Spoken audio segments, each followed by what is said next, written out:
All right, let's dive into a communication strategy that is, well, it's powerful, but it's also completely counterintuitive. We're talking about a technique that can flip the script on any high-pressure conversation and turn a defensive position into one of total control. You've been there, right? We all have. You're in a debate and someone is just coming at you, 100 miles an hour, point after point after point, and you're just trying to keep your head above water. You know you have good things to say, valid points, but there's literally no space to say them. It feels like the fastest talker automatically wins. But what if that's not true at all? So, to really get a handle on the solution here, we first have to understand the problem itself. Let's break down exactly why these super fast-paced debates almost never lead to the truth. You see, when a conversation picks up that kind of frantic speed, it stops being about, figuring things out together. It just becomes a battle of momentum. The goal shifts from, let's get to the bottom of this, to, I am going to dominate this conversation.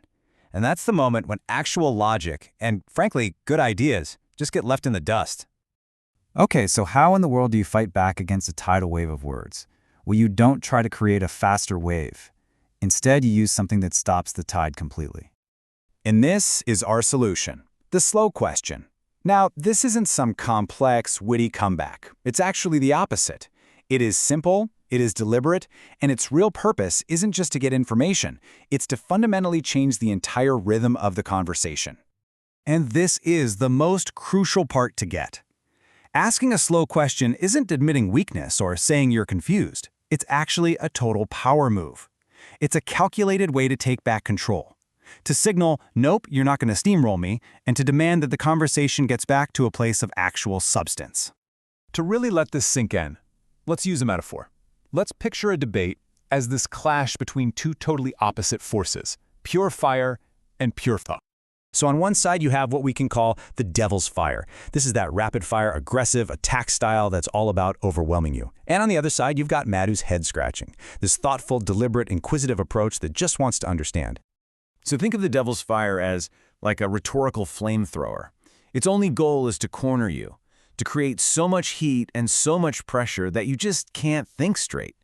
It's designed to make you flustered and reactive, not thoughtful and responsive. But the slow question, that's the water that puts out the fire. See, it doesn't try to fight fire with more fire. No way. It changes the entire environment. It cools things down and forces the attacker to stop and actually think about what they're saying. Okay, so this all sounds great in theory. I get it. But how do you actually pull this off in the moment? Well, it all comes down to one simple but incredibly powerful little phrase. That's it. Seriously. 3 words.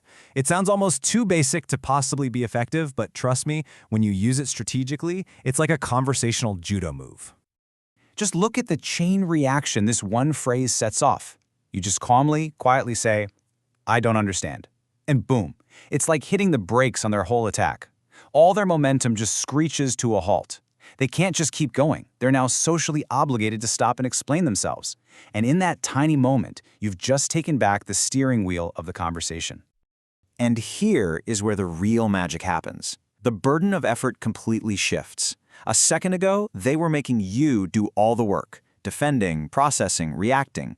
Now they have to do the work of explaining. And what you'll find is, very often, when someone who's using that devil's fire is forced to slow down and actually articulate their point, the flaws in their own logic become obvious. Sometimes, even to that. So let's bring this all home. Why is controlling the pace, the tempo of a conversation, why is that such a complete game changer? This is really the ultimate takeaway here. When you master pacing, you're no longer just a participant in a conversation, you're more like the conductor. You're the one influencing the rhythm and the direction, and you're turning this chaotic mess into something you can actually navigate. So let's just recap the benefits real quick. First, it completely shatters their momentum. It stops that relentless attack dead in its tracks. Second, it forces them to be clear, which pulls the whole conversation out of the mud.